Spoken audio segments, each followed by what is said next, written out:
Hello दोस्तों, नमस्कार। मेरे YouTube चैनल पर एक बार फिर से आपका स्वागत है। आशा करता हूँ कि आप सभी लोग बढ़िया होंगे। तो आज के वीडियो में हम अधिकतम सामाजिक लाभ के सिद्धांत, निजी वस्तु, सार्वजनिक वस्तु और मेरिट वस्तु से संबंधित महत्वपूर्ण MCQs को फुल व्याख्या के साथ, फुल एक्सप्लेनेशन के साथ पढ़ने वाले हैं। तो आपने अभी तक चैनल को सब्सक्राइब नहीं किया है तो जल्दी से सब्सक्राइब कर लिए और हम सीधा वीडियो पर चलते हैं। हमारा पहला प्रश्न है, अधिकतम सामाजिक लाभ के सिद्धांत का प्रतिपादन किया है। तो हमारे पहले प्रश्न का आंसर क्या होगा? Option number C, H Dalton. Dalton ने अधिकतम सामाजिक लाभ के सिद्धांत का प्रतिपादन किया। अब हम दूसरे प्रश्न पर चलते हैं। दूसरा प्रश्न क्या है? अधिकतम सामाजिक लाभ कब प्राप्त किया जाता है? तो पहला ऑप्शन है जब सीमांत सामाजिक उपयोगिता तथा सीमांत सामाजिक त्याग बराबर होते हैं। दूसरा है जब सीमांत सामाजिक उपयोगिता सीमांत सामाजिक त्याग से अधिक होती है। तीसरा ऑप्शन है जब सीमांत सामाजिक त्याग सीमांत सामाजिक उपयोगिता से अधिक होता है। और चौथा ऑप्शन है उपयुक्त में से कोई नहीं। तो हमारा राइट आंसर क्या होगा? ऑप्शन नंबर ए, जब सीमांत सामाजिक उपयोगिता और सीमांत सामाजिक त्याग दोनों क्या होने चाहिए? बराबर होने चाहिए, तब क्या होगा? अधिकतम सामाजिक लाभ प्राप्त होगा। अब हमारा तीसरा प्रश्न क्या है? अधिकतम सामाजिक लाभ का सिद्धांत संबंधित है। ऑप्शन नंबर ए केवल करारोपण से, केवल ऑप्शन बी है केवल सार्वजनिक ऋण से, ऑप्शन सी है केवल व्यय से, ऑप्शन डी है करारोपण एवं सार्वजनिक व्यय दोनों से। तो हमारा राइट आंसर क्या होगा? डी वाला होगा, करारोपण एवं सार्वजनिक व्यय दोनों से अधिकतम सामाजिक लाभ का सिद्धांत संबंधित है। हम इसे देख लेते हैं एक बार। अधिकतम सामाजिक लाभ के सिद्धांत का प्रतिपादन किसने किया? डॉक्टर डाल्टन ने किया। और अधिकतम सामाजिक लाभ की स्थिति तब प्राप्त होती जब मार्जिनल सोशल सेक्रीफाइस किसके बराबर होता है? मार्जिनल सोशल बेनिफिट के बराबर। यानी सीमांत सामाजिक त्याग और सीमांत सामाजिक लाभ बराबर होते हैं, तब अधिकतम सामाजिक लाभ प्राप्त होता है। और इससे संबंधित महत्वपूर्ण तथ्य और है, अधिकतम सामाजिक लाभ का सिद्धांत सार्वजनिक वित्त के विशेष प्रचलन से संबंधित सरकार की नीति के लिए एक मार्गदर्शक सिद्धांत है। और यह इम्पोर्टेंट पॉइंट है। प्रोफेसर पिगू ने इसे क्या कहा? अधिकतम समस्त कल्याण, यानी मैक्सिमम एग्रीगेट वेलफेयर, ये कहा। यह ध्यान रखना है। पिगू ने इसे क्या नाम दिया? अधिकतम समस्त कल्याण। तो अब देखिए हमारा चौथा प्रश्न है, स्वास्थ्य और शिक्षा है। तो स्वास्थ्य और शिक्षा निजी वस्तु नहीं है और सार्वजनिक वस्तु भी नहीं है, क्योंकि इसके लिए कुछ पेमेंट करना पड़ता है, जबकि सार्वजनिक वस्तु बिल्कुल निःशुल्क होती है और स्थानीय वस्तु भी नहीं है। तो ये तीनों ऑप्शन हमारे गलत हो गए। तो हमारा राइट आंसर क्या हुआ? मेरिट वस्तु। स्वास्थ्य और शिक्षा क्या है? मेरिट वस्तु। तो हम मेरिट वस्तु के बारे में पूरा डिटेल से देखते हैं, क्या होती है मेरिट वस्तु। तो मेरिट वस्तु को अन्य किन नामों से जाना जाता है?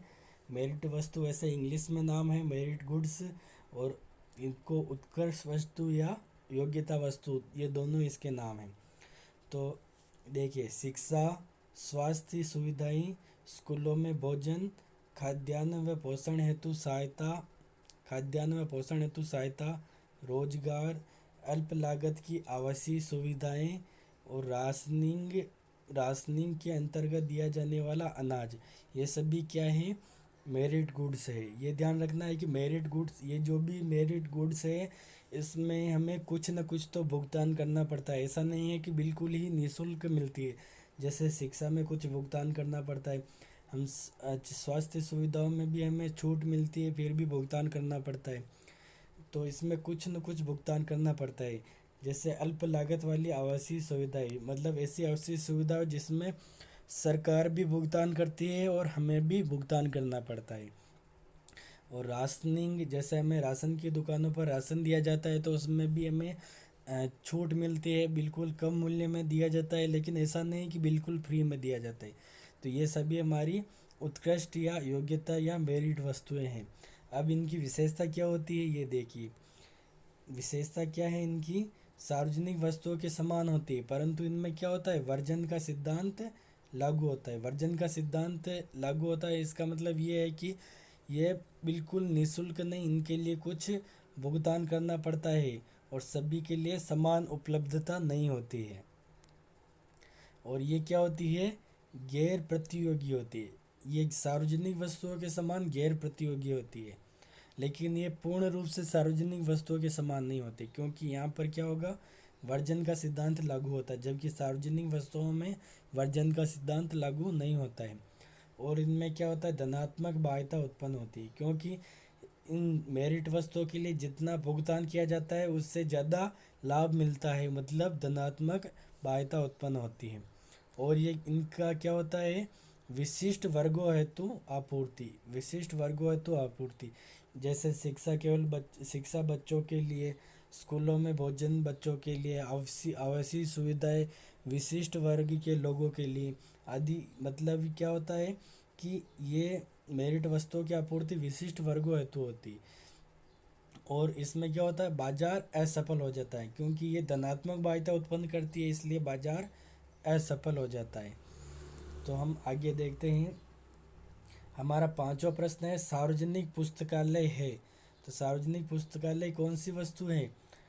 सार्वजनिक पुस्तकालय योग्यता वस्तु है। योग्यता वस्तु कौन सी वस्तु? वही जो हमने अभी पढ़ा, योग्यता वस्तु या मेरिट वस्तु। मेरिट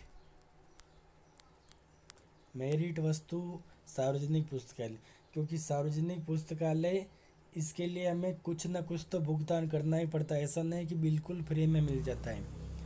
तो हम आगे देखते हैं। हमारा छठा क्वेश्चन है, डिश टीवी का सिग्नल है। अब डिश टीवी का सिग्नल क्या है? सार्वजनिक वस्तु है नहीं। डिश टीवी का सिग्नल में क्या होता है कि जो व्यक्ति इसके लिए भुगतान करता है वही इसका उपभोग कर सकता है, जिसने इसका भुगतान नहीं किया वह इसका उपयोग नहीं कर सकता है। मतलब ये कौन सी वस्तु है? निजी वस्तु। हमारा बी आंसर हमारा सही होगा।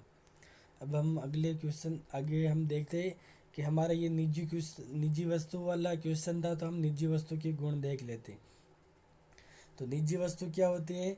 उत्पादन व उपभोग निजी तौर पर। निजी वस्तुओं का उत्पादन व उपभोग दोनों निजी तौर पर किया जाता है। उपभोग हेतु मूल्य का भुगतान करना पड़ता है। निजी वस्तुओं के उपभोग हेतु क्या करना पड़ता है? मूल्य का भुगतान करना पड़ता है। अगर कोई व्यक्ति मूल्य का भुगतान नहीं करता है तो वह उस वस्तु का उपभोग नहीं कर सकता है। एक व्यक्ति के उपभोग से दूसरे व्यक्ति के लिए वस्तु की उपलब्धता में कमी होती है। यानी एक व्यक्ति कोई वस्तु, निजी वस्तु का उपभोग कर रहा है तो वह वस्तु दूसरे व्यक्ति के लिए उपलब्ध नहीं हो पाएगी, यानी दूसरे व्यक्ति के लिए उपलब्धता में कमी होगी। और बाध्यता नहीं। निजी वस्तुओं में क्या होता है, जितना जितना भुगतान किया जाता है उतना ही संतुष्टि मिलती है, यानी बाध्यता उत्पन्न नहीं होती। बाध्यता उत्पन्न नहीं होती है मतलब बाजार सफल होता है। और इसमें क्या होता है, वर्जन का सिद्धांत लागू होता है। अब देखो वर्जन का सिद्धांत क्या है, वही व्यक्ति उपभोग कर सकता है जिन्होंने वस्तु के लिए भुगतान किया हो। तो इसमें निजी वस्तुओं में क्या होता है, एक तो वर्जन का सिद्धांत लागू होता है, और ये क्या होती है, प्रतिस्पर्धी होती है। प्रतिस्पर्धी होती है इसीलिए एक व्यक्ति के उपभोग से अन्य व्यक्ति के लिए उस वस्तु की उपलब्धता में कमी आ जाती है। और निजी वस्तुएं क्या होती है, विभाज्य होती है। निजी वस्तुएं विभाज्य होती है, सभी के लिए समान रूप से उपलब्ध नहीं होती है। जो व्यक्ति इसे खरीदता है वही इसका उपभोग कर सकता है। अब हम आगे क्वेश्चन देखते हैं। निम्नलिखित में से कौन शुद्ध सार्वजनिक वस्तु नहीं है? निम्नलिखित में से कौन शुद्ध सार्वजनिक वस्तु नहीं है? तो देखिए, शुद्ध सार्वजनिक वस्तुएं कौन सी होती है? जो गैर प्रतिद्वंदी और गैर प्रतिस्पर्धी होती है।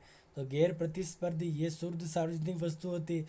और जो शुद्ध सार्वजनिक वस्तु होती है वह बाध्यता उत्पन्न करती है। वह क्या करती है? बाध्यता उत्पन्न करती है, क्योंकि उनसे प्राप्त होने वाला लाभ उनकी लागत से ज़्यादा होता है, तो बाध्यता उत्पन्न करती है। और शुद्ध सार्वजनिक वस्तु निःशुल्क भी उपलब्ध होती है। तो हमारे ये तीनों ऑप्शन तो शुद्ध सार्वजनिक वस्तुओं के गुण में आ गई। तो हमारा राइट आंसर क्या होगा? अपवर्जनीयता। शुद्ध सार्वजनिक वस्तु की विशेषता कौन सी नहीं है? अपवर्जनीयता। शुद्ध सार्वजनिक वस्तु गैर अपवर्जनीय होती है। अब हम इसके बारे में पूरा देख लेते हैं। देखिए, सार्वजनिक वस्तुएं कौन कौन सी होती है ये देख लेते हैं पहले। रक्षा, प्रकाश स्तंभ, स्ट्रीट लाइटिंग, मतलब गली में या कहीं भी सड़क पर लगी हुई लाइटें, पुल, पार्क, स्वच्छ वायु, पर्यावरणीय वस्तु, ध्यान रखना पर्यावरणीय वस्तु भी किस में आती है, सार्वजनिक वस्तु में। और सूचना वस्तु, सूचना वस्तु भी क्या होती है, सार्वजनिक वस्तु। अब देखिए सूचना वस्तुओं में क्या आता है, आविष्कार, नए नए आविष्कार, नव प्रवर्तन, लेखन और तकनीकी विकास, ये सभी किस में आते हैं, सार्वजनिक वस्तु। और देखिए सड़कें और बिजली, जब जो सड़कें और बिजली की व्यवस्था अगर सरकार द्वारा की गई है तो वे भी सार्वजनिक वस्तुओं में आती है। अगर जैसे बिजली, जैसे घरों में हम बिजली का उपभोग करते हैं तो उसका हम उपयोग करते हैं, उसके लिए हम खुद भुगतान करते हैं, तो वह सार्वजनिक वस्तु में नहीं आती, ये ध्यान रखना है हमें। घरेलू बिजली सार्वजनिक वस्तु नहीं है। अब देखिए सार्वजनिक वस्तु की विशेषता क्या होती है। सार्वजनिक वस्तु निःशुल्क होती है, अप्रतिद्वंदिता और अप्रतिद्वंदी या गैर प्रतिद्वंदी होती है। यानी सार्वजनिक वस्तुओं में प्रतिद्वंदिता नहीं होती, सभी के लिए समान उपलब्ध होती है। यानी एक व्यक्ति उपभोग करता है तो दूसरे व्यक्ति के उपभोग पर उससे कोई फर्क नहीं पड़ता है। और क्या होता है, गैर अपवर्जनीय होती है, यानी जो इसके लिए भुगतान करता है वह भी उपभोग कर सकता है और जो नहीं करता है भुगतान वह भी उपभोग कर सकता है। और सार्वजनिक वस्तुएं धनात्मक बाध्यता उत्पन्न करती है। धनात्मक बाध्यता यानी इसकी लागत से अधिक लाभ मिलता है, तो धनात्मक बाध्यता उत्पन्न करती है, यानी बाजार विफल हो जाता है। और सार्वजनिक वस्तुएं क्या होती है, अविभाज्य होती है, यानी समाज का हर सदस्य इसका उपभोग कर सकता है। ऐसा नहीं कि जो भुगतान करेगा वही उपभोग करेगा, तो ये क्या होती है, अविभाज्य। और इसकी सीमांत लागत क्या होती है, सीमांत लागत शून्य होती है। सार्वजनिक वस्तु की एक अतिरिक्त इकाई प्राप्त करने के लिए किसी भुगतान की आवश्यकता नहीं होती है, मतलब इसकी सीमांत लागत क्या होती है, शून्य होती है। और हमारा लास्ट पॉइंट है, प्रत्येक व्यक्ति हेतु कीमत और आपूर्ति स्थिर, यानी सार्वजनिक वस्तु की कीमत और आपूर्ति प्रत्येक व्यक्ति के लिए क्या होती है, समान होती है। तो ये हमारी सार्वजनिक वस्तु की गुण हैं पब्लिक गुड्स के। अब हम आगे इससे इसके प्रश्न देखते हैं। गैर प्रतिद्वंदिता और अपवर्जी न कर पाने की विशेषताएं किन वस्तुओं में होती। देखिए यहाँ पर क्या लिखा, गैर प्रतिद्वंदिता, गैर प्रतिद्वंदी और अपवर्जी न कर पाने की, यानी गैर अपवर्जनीय। तो गैर प्रतिद्वंदी और गैर अपवर्जनीय कौन सी वस्तु होती है, सार्वजनिक वस्तु। हमारा डी ऑप्शन राइट होगा। अब हम देखते हैं हमारा 8वां क्वेश्चन है, निम्नलिखित में से कौन सी सार्वजनिक वस्तु नहीं है। तो हमारे देखिए पुलिस बल सार्वजनिक वस्तु है, राष्ट्रीय सुरक्षा सार्वजनिक वस्तु है, और गलियों में प्रकाश व्यवस्था, अभी हमने पढ़ा प्रकाश स्तंभ, तो ये क्या है, सार्वजनिक वस्तु। जबकि बिजली, घरेलू बिजली, या लिखा है घरेलू बिजली का उपभोग, ये हमारी सार्वजनिक वस्तु नहीं है। तो हमारा राइट आंसर क्या होगा इसका, डी, ये हमारी सार्वजनिक वस्तु नहीं है। अब हम आगे देखते हैं क्वेश्चन नंबर 9, सामाजिक वस्तु, यहाँ पर सार्वजनिक वस्तु है, यह हमें ध्यान रखना है, के संदर्भ में निम्नलिखित में से सही कथन नहीं। तो इसका पहला ऑप्शन है, इसके उपभोग से अपवर्जन का नियम लागू होता है, तो ये हमारा गलत है। सामाजिक या सार्वजनिक वस्तुओं में अपवर्जन का नियम लागू नहीं होता है, ये केवल निजी वस्तुओं में लागू होता है और मेरिट वस्तुओं में लागू होता है। इसमें उपभोग में अप्रतिद्वंदिता पाई जाती है, ये हमारा सही है। इसमें उपभोग में क्या होती है, अप्रतिद्वंदिता पाई जाती है। इसका आवंटन बाजार तंत्र के आधार पर किया जाता है, ये हमारा गलत है।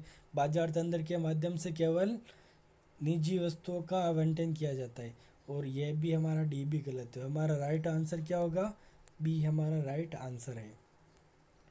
अब हम आगे देखते हैं, हमारा अगला क्वेश्चन है क्वेश्चन नंबर 10, अविभाज्य वस्तुएं जिनका लाभ कीमतकृत नहीं हो सकता है, जिन पर अपवर्जन का सिद्धांत लागू नहीं होता, यानी अविभाज्य वस्तुएं जिन पर अपवर्जन का सिद्धांत लागू नहीं होता है, उन्हें क्या कहा जाता है, तो उन्हें क्या कहा जाता है, शुद्ध सार्वजनिक वस्तुएं। शुद्ध सार्वजनिक वस्तुएं जिन पर अपवर्जन का सिद्धांत लागू नहीं होता है, अपवर्जन का सिद्धांत लागू नहीं होता है। जबकि ये क्या होती है, अविभाज्य भी होती है, ये ध्यान रखना, सार्वजनिक वस्तु क्या होती है, अविभाज्य भी होती है।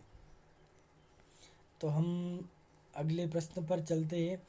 एक शुद्ध सार्वजनिक वस्तु की सीमांत लागत क्या होती है? अभी हमने पढ़ा शुद्ध सार्वजनिक वस्तु की सीमांत लागत क्या होती है? शून्य होती है। हमारा ए ऑप्शन राइट होगा। अगला क्वेश्चन है, निम्नलिखित में से शुद्ध सार्वजनिक वस्तु कौन सी है? तो अब देखिए, प्राथमिक शिक्षा ये हमारी क्या है? मेरिट वस्तु है, तो हमारा ए ऑप्शन गलत हो गया। स्वास्थ्य शिक्षा ये भी हमारी मेरिट वस्तु है, तो ये भी गलत हो गया। अब देखिए, राष्ट्रीय सुरक्षा ये भी हमारी सार्वजनिक वस्तु है, और आधारिक संरचना ये भी सार्वजनिक वस्तुओं में आती। लेकिन यहाँ पर क्या पूछा है? विशुद्ध सार्वजनिक वस्तु। तो ये हमें ध्यान रखना है कि इन दोनों में से सबसे शुद्ध सार्वजनिक वस्तु कौन सी है? तो वह है हमारी राष्ट्रीय सुरक्षा। सार्वजनिक वस्तु ये भी है, लेकिन राष्ट्रीय सुरक्षा सबसे विशुद्ध सार्वजनिक वस्तु है, यह हमें ध्यान रखना है। तो हमारा आज का वीडियो यहीं पर पूरा हुआ। और अगर आपको वीडियो अच्छा लगा है तो वीडियो को लाइक कीजिए और चैनल को सब्सक्राइब ज़रूर कीजिए।